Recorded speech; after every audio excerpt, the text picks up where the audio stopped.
esteja convosco.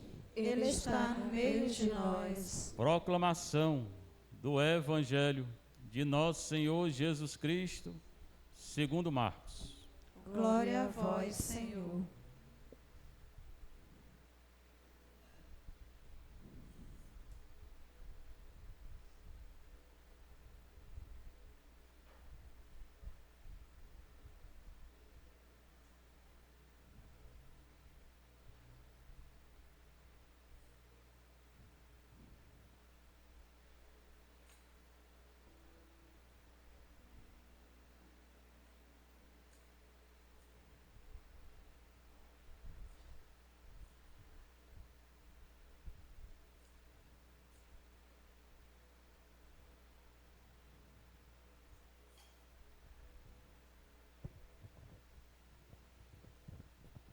Naquele tempo, Jesus se manifestou aos 11 discípulos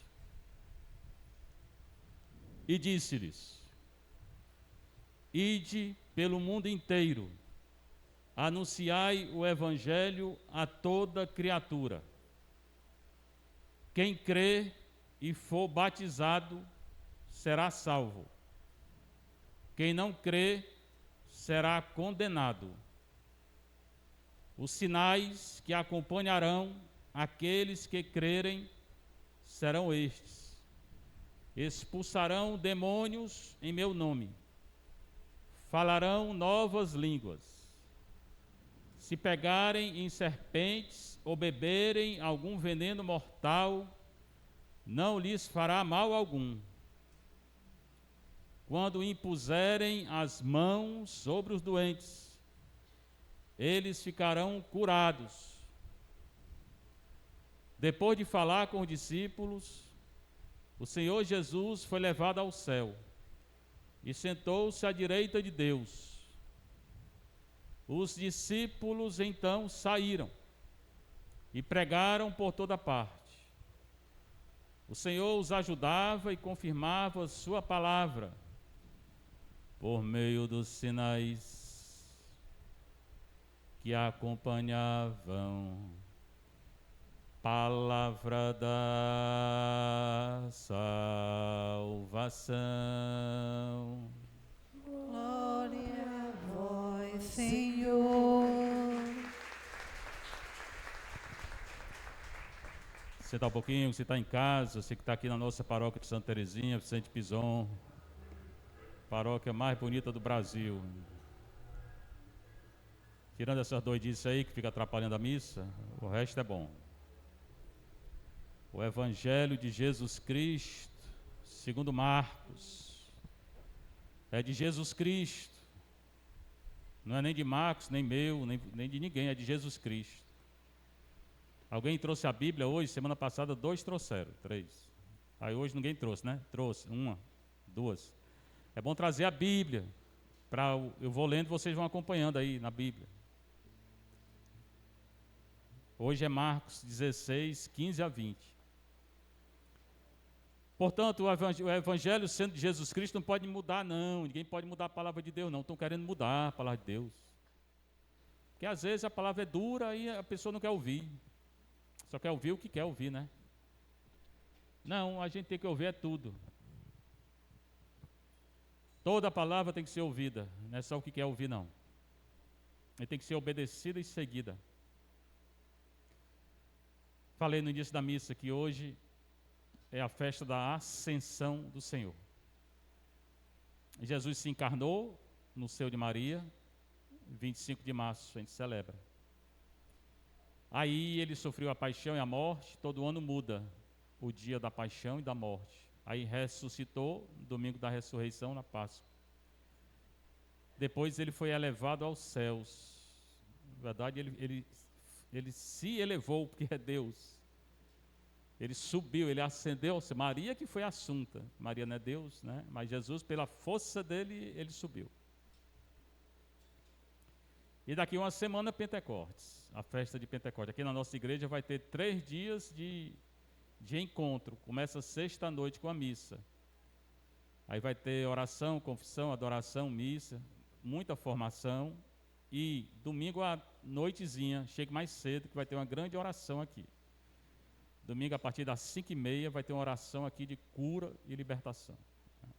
E a efusão do Espírito Santo. Então, Jesus, quando ele ascendeu os céus, ele vai sentar-se à direita do Pai. Certamente esse sentar-se quer dizer que ele está à direita do Pai, que ele é um com o Pai, que tem o poder que o Pai tem. E que ele vai julgar cada um de nós. Jesus é juiz. Ele não condena, ele julga. Mas, se a pessoa não pedir perdão, vai ser condenada. Tá? E é do céu que ele manda o Espírito Santo, que é Deus também com ele.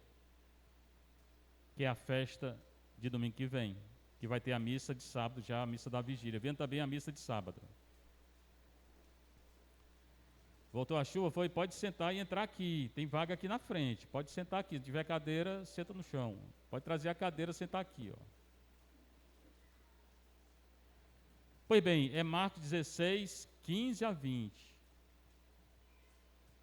Naquele tempo, hoje e agora, tem dois tempos, o tempo que aconteceu, que é o tempo cronológico, e o tempo agora, o tempo da salvação. Se a gente acreditar no que está escrito aqui, a gente é salvo. Bastaria uma missa para a gente ir para o céu, se a gente tivesse fé. Jesus se manifestou aos 11 discípulos, 11 porque Judas já tinha morrido. Judas tirou a vida dele. É muito ruim quando a pessoa trai, porque a traição, se ela tem um pouco de vergonha, às vezes nem tem. A pessoa se sente muito mal. Ele se sentiu muito mal com a traição. Ele podia ter pedido perdão e hoje ser um grande santo. Ele preferiu tirar a vida dele. Então só tinha 11 discípulos aqui apóstolos. Que na verdade discípulos são mais de 70. E eles vão escolher outro depois. Vai ser eleito Matias no lugar de Judas. Jesus se manifestou. A palavra manifestação em grego vocês conhecem também. Epifania. Ouviu falar em epifania já? É uma festa, é manifestação. Palavra grega. Como é que ele se manifesta aos 11 discípulos? Ele apareceu. Ele morreu, ressuscitou e apareceu aos discípulos. Domingo de manhã começou a aparecer. Aí ele vai falar muita coisa para os discípulos. As duas primeiras coisas que ele fala são ordens. Jesus dá ordens, ele ordena, ele manda. A gente tem a mania de ver Jesus como aquela pessoa toda hora, com a cabeça baixa, né? Muito doce, muito doce. Doce mesmo encontra em padaria, confeitaria, mas Nosso Senhor mesmo não. Ele mandava, ele ordenava, ele dizia, instruía. Ele dava ordens. 90% que ele fala é ordem. Qual é a primeira ordem que Jesus manda? Ide pelo mundo inteiro. Está mandando eu, você, a igreja toda, ir pelo mundo todo. É ordem. Ide pelo mundo inteiro. A igreja não foi ainda. Faz 2000 anos que ele mandou. Existem regiões hoje que a igreja não chegou.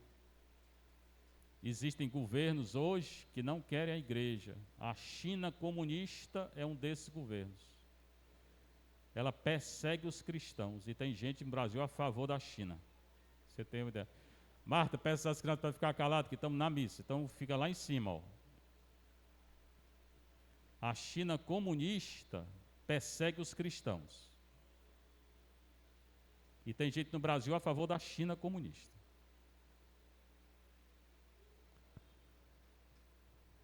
Mas ele mandou a gente ir no mundo inteiro pregando o evangelho. Ide pelo mundo inteiro e anunciai o evangelho a toda criatura. Nós temos obrigação, não é só o padre não, você também. Obrigação de pregar, de anunciar o evangelho. Mas é o evangelho, não é o que eu quero não, nem o que você quer, porque às vezes estão pregando outra coisa que não é o evangelho. Aí muda o evangelho, por isso que eu digo, traga a Bíblia, leia aí para ver que se eu estou dizendo é isso mesmo. Anunciai o evangelho a toda criatura, a quem? Todo mundo. São Francisco anunciava o evangelho até para os animais. Santo Antônio também. Porque a palavra de Deus tem poder até sobre os animais. São Francisco falava com os passarinhos. Santo Antônio. É por isso que quando eu estou pregando que entra um gato aqui, eu acho é bom. Será que ele está entendendo o que eu estou dizendo? Né? A ruma de gato que tem aqui. Fique lá, depois você vem para prestar homenagem. Tudo bom, né? Depois vocês voltam, viu? Isso. O bichinho. Meu Deus. Se vocês pensam que eu tenho raiva de criança, eu dou maior valor. Na missa é que mas eu dou maior valor, criança. Pois bem, os santos falavam com os animais. Depois ele continua, quem crê e for batizado será salvo. A primeira coisa, o primeiro pecado, é a falta de fé. Jesus diz em João. E aqui ele está dizendo, quem crê e for batizado será salvo. Então, para ser salvo, precisa duas coisas. Crer em quem? Jesus. E ser batizado. Mas padre quer dizer que quem não crê e não for batizado não vai ser salvo? Não. Meu filho, é o que nosso Senhor disse. Você quer que eu diga o quê? Eu não vou inventar e nem vou tirar o que nosso Senhor está dizendo. Agora tem vários batismos na igreja católica. Não é só um, não. O mais comum é aquele, né? Nós já fizemos aqui mais de 900 batismos. Né? Tem a preparação, um mês. Preparação para os pais, padrinhos, mães, madrinhas. Aí traz a criança, geralmente é criança, às vezes é adulto. E o batismo mesmo é com a água que o padre rezou, pediu o Espírito Santo. Ele coloca 3 vezes a água na cabeça da pessoa. Eu te batizo em nome do Pai, e do Filho, e do Espírito Santo. Esse é o principal, é o mais conhecido, vamos dizer assim. É o único? Não. Eu também já expliquei aqui. Há 15 dias uma pessoa me ligou, aflita, do hospital. O padre vem aqui batizar o filho de uma amiga que ele está muito doente, acabou de nascer e vai morrer. Eu disse a ela o que a igreja diz. Não sei se ela ficou feliz, né? Ela não respondeu, né? Tudo bem. Eu não preciso ir, não. O padre não precisa ir, não. A mãe pode batizar a criança. Qualquer pessoa pode batizar uma criança que está em risco de vida. Qualquer pessoa pode batizar. Não só criança, uma pessoa que está morrendo, que não foi batizada, qualquer pessoa, você pode batizar. Você pode batizar. Você dá um nome, coloca água 3 vezes e fala o que eu falei. Eu te batizo em nome do Pai, e do Filho, e do Espírito Santo. Não é válido, não. Mais do que válido. Isso é doutrina da igreja. Não precisa o padre ir para batizar quem está em risco de morte. E mais, por exemplo, o padre está dentro do avião. O avião é uma ruma de gente. O avião está caindo. Antes que o padre morra de medo, ele pode perdoar os pecados de todo mundo que está no avião. E está perdoado. Então a igreja dá esse poder para... E o batismo não precisa do padre. O batismo, se você conhece alguém que não é batizado, está morrendo, pode batizar. Se ficar bom, porque às vezes acontece uma graça, a criança, acontece, batiza e fica boa. Aí você vai para a paróquia e diz, eu batizei. Ele vai dar o batistério. É obrigado a dar o batistério. Só tem esses 2 batismos? Não. Não. Se a mãe esqueceu de batizar, o menino morreu. Ela pode desejar. Basta a mãe desejar que o menino seja batizado. Ele está batizado, Deus aceita. Dê o nome aí, fale com Deus. Meu Deus, eu queria tanto que esse menino fosse batizado com o nome tal. Está batizado. Então já são 3 batismos diferentes. Tem outro? Tem. A igreja é mãe, né? Você está numa terra de missão, está na China, que eu acabei de falar da China. Chega lá, você está perseguido porque você é cristão, mas não foi batizado ainda, foi preso. Tem padre preso, tem bispo preso na China. Mas tem gente que não foi nem batizado ainda, está preso. Aí vão te matar, porque lá eles matam mesmo. Pô, se você morrer na fé, mesmo que você não tenha sido batizado, você está batizado. Então tem pelo menos 4 batismos. Não é só isso que a gente faz na igreja. Quem crê e for batizado será salvo. Agora, ele continua. Quem não crê será condenado. O primeiro pecado é não crer. Agora, não crer significa não seguir, né? Não adianta você dizer, eu creio, daqui a pouco a gente vai dizer, eu creio em Deus Pai Todo-Poderoso, Criador. Tem gente que já decorou, né? Pois bem, não adianta você falar se você não vive os mandamentos, não. Porque não adianta dizer, eu creio, o demônio pode dizer também, eu creio. Crê quem vive os 10 mandamentos da lei de Deus e os 5 mandamentos da igreja. Esse aí crê. Quem luta para não pecar, mortal e venial. Quem vem à missa, confessa, adora, esse aí crê. Quem está lutando para ser cristão, crê. Se não está, você não crê não. Você pode ter até uma superstição, mas crê mesmo. Então, cuidado, né? Quem não crê será condenado. Então, crer é seguir a palavra de Deus, a lei de Deus. Depois ele fala dos sinais que acompanharão os que tiverem acreditado. Então, só o fato de acreditar, você vai ter dons, você vai poder fazer sinais. Os sinais que acompanharão aqueles que crerem serão estes: expulsarão demônios em meu nome. Jesus deu a nós o poder de expulsar demônio. Só que hoje na igreja, preste bem atenção, nós somos da igreja católica. Hoje na igreja católica, só quem tem poder de expulsar o demônio é o padre e o bispo. O leigo pode? Não. Na igreja hoje não pode não.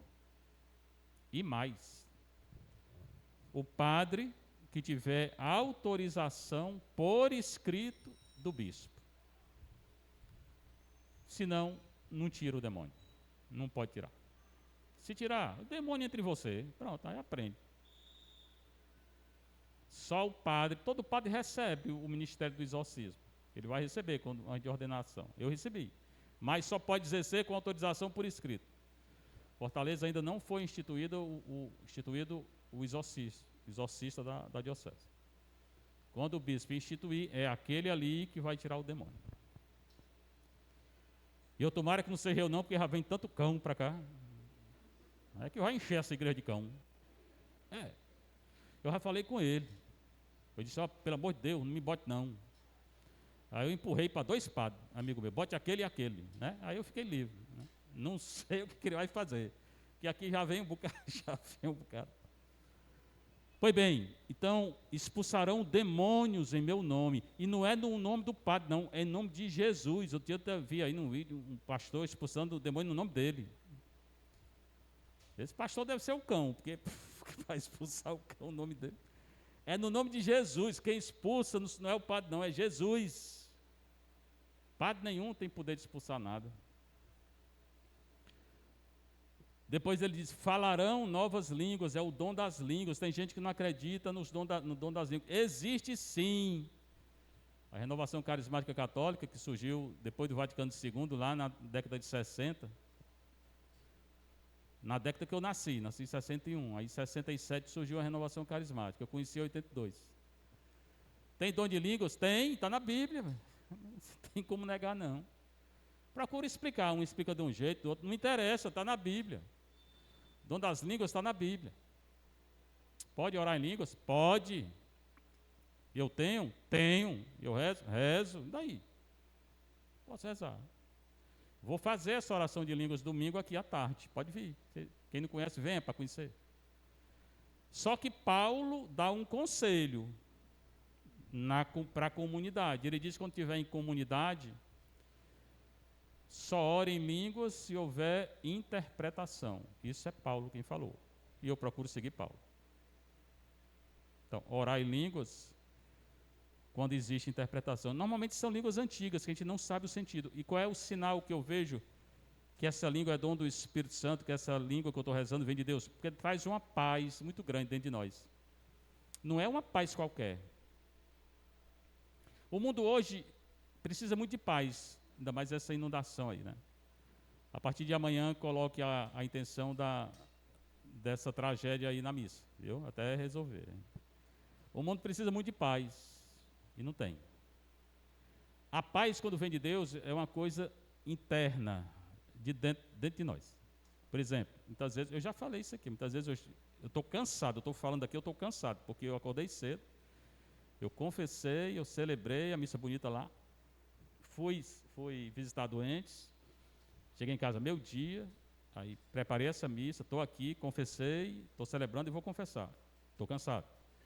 Quando eu comungo, sinto mais não cansaço. E me dá uma paz. Por isso, meu filho, vinha falar comigo depois da comunhão, porque eu tô, né, em paz, feliz da vida. Vem falar antes, o padre estoura, claro. O bichinho está cansado, né? Depois da comunhão, eu vou dizer, me dá uma paz tão grande. Eu não sinto cansaço nenhum depois da comunhão. Amanhã que vem, amanhã eu passo o dia todo deitado. Não tem coragem nem de abrir os olhos. Né? Minha mãe que vem bota um palito de fósforo assim para abrir meus olhos. Né? Tem coragem não. Mas a comunhão me dá, o que é isso? É Deus, se não for Deus, que é, eu mesmo não sou. Então, quando a gente ora em língua, a gente sente uma paz muito grande. Depois ele diz assim: se pegarem serpentes ou beberem algum veneno mortal, não lhes fará mal algum. Glória a Deus. E dizendo uma coisa, não vou dizer não. Se pegarem serpentes, lá no sítio tem um bocado de serpente, cascavel, eu vou trazer para cá, vou jogar aqui. Né? Não, o senhor está dizendo que não vai fazer mal? Né? Paulo mesmo, quando ele foi pregar, ele foi mordido por uma serpente. Né? Mas tem um bocado de serpente de duas pernas por aí que é pior. Eu disse que eu não dizia, acabei dizendo. Né? Fica provocando. Se beberem algum veneno mortal, não lhes fará mal algum. São Bento, quando ele começou a ordem dele, São Bento foi quem fundou os beneditinos. O bispo atual é beneditino. Ele é da ordem de São Bento, o bispo daqui, Dom Gregório. Eu fui trapista, que é uma reforma dos cistercienses, que é uma reforma dos beneditinos. Pois bem, São Bento, quando ele começou a reforma dele, ele era bem rigoroso. Às vezes, as pessoas dizem, padre, isso é muito rigoroso. Mas tem que ser, né? A gente quer ao menos tentar seguir Jesus, né?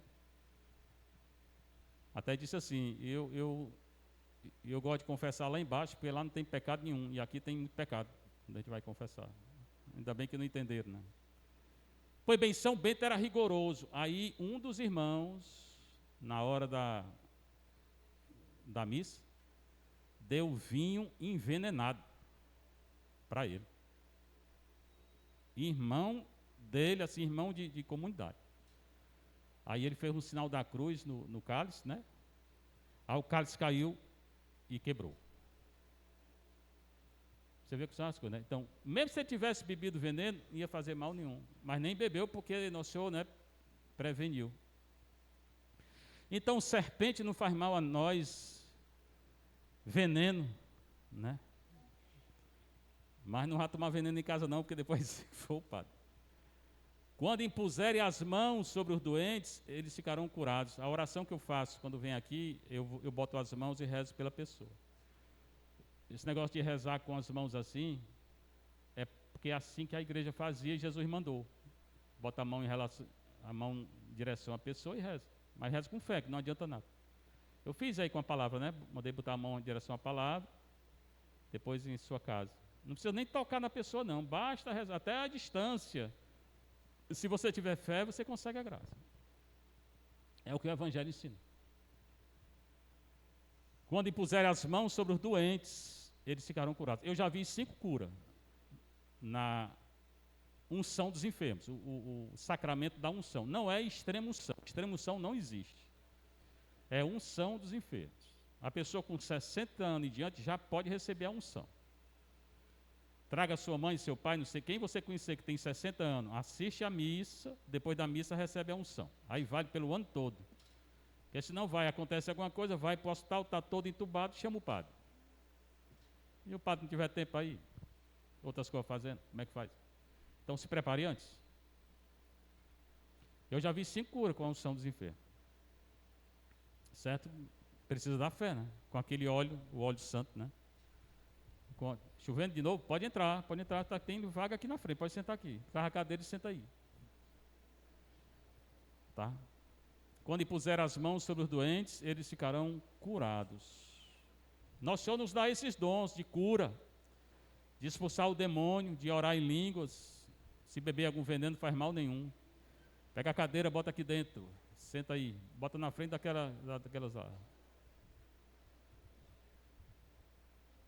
Será que eu estou falando grego?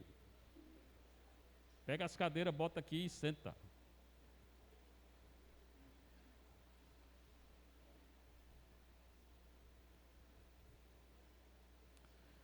Depois de falar com os discípulos, o Senhor Jesus foi levado ao céu. Aí foi que ele foi elevado. Na verdade, ele se elevou, porque ele é Deus. E sentou-se à direita de Deus. Esse sentar-se à direita significa que Jesus é Deus, igual a Deus. Pode entrar. Jesus é Deus igual a Deus. E que ele vai julgar. Então a festa de hoje está relacionada ao, pois é, traz a cadeira, senta aí, ao juízo de Deus. É isso.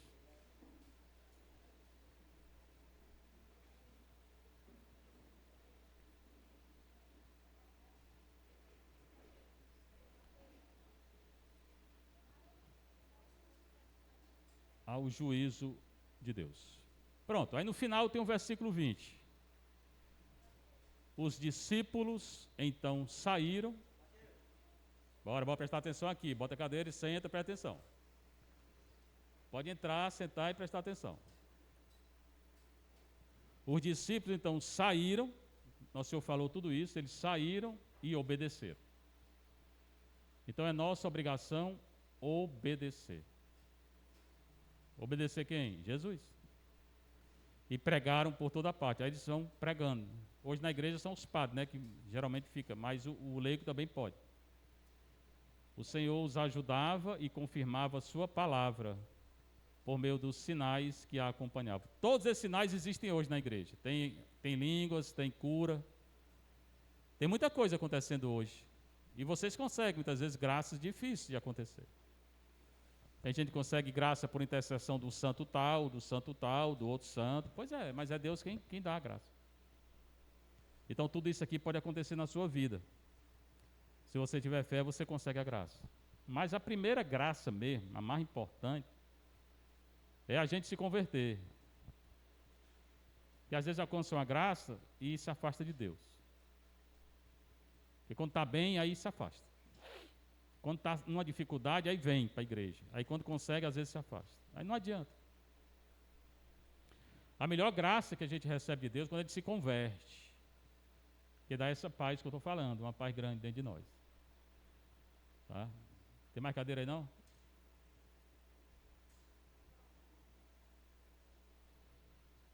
Pronto. Aí depois tem a primeira leitura, vai fazer em casa. É a leitura dos Atos dos Apóstolos, que fala exatamente dessa ascensão de Jesus. Não vou falar não, porque já falei muito. Então hoje também, o outro motivo da gente estar reunido é o Dia das Mães. Que eu falei já da maternidade, que é um dom que as mães têm. E que hoje estão querendo acabar com esse dom. Não vão acabar nunca, mas tem um movimento no mundo que está querendo mudar isso, né? Querendo criar matrimônio que não existe, querendo criar coisa que não existe. Matrimônio mesmo, na igreja, é entre um homem e uma mulher. E esse matrimônio deve ser aberto para os filhos. Ter filhos. Se não tiver, o país acaba. Todo mundo ficar velho, não nascer mais menino, o país acaba. Com esse negócio aí de homem com mulher, vai acabar tudo, porque como é que cria desse jeito? Então, você que é mãe e casou, se não casou, se prepare, aqui pode preparar.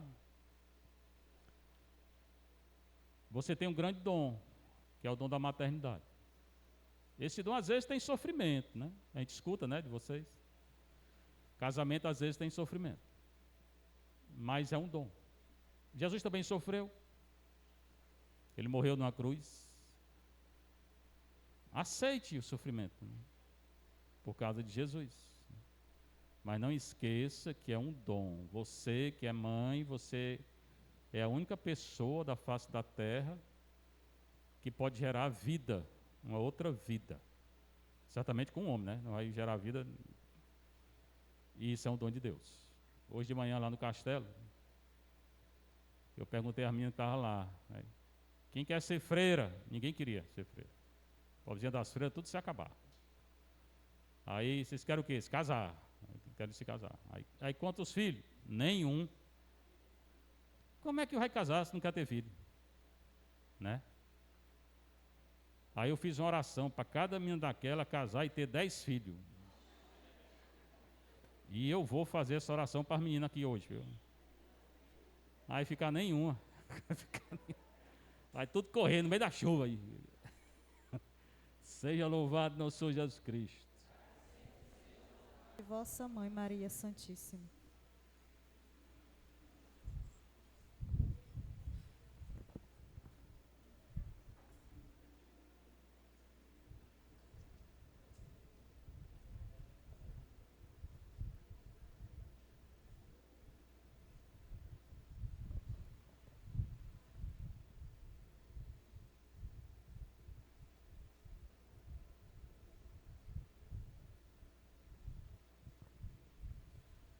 Creio em Deus Pai Todo-Poderoso,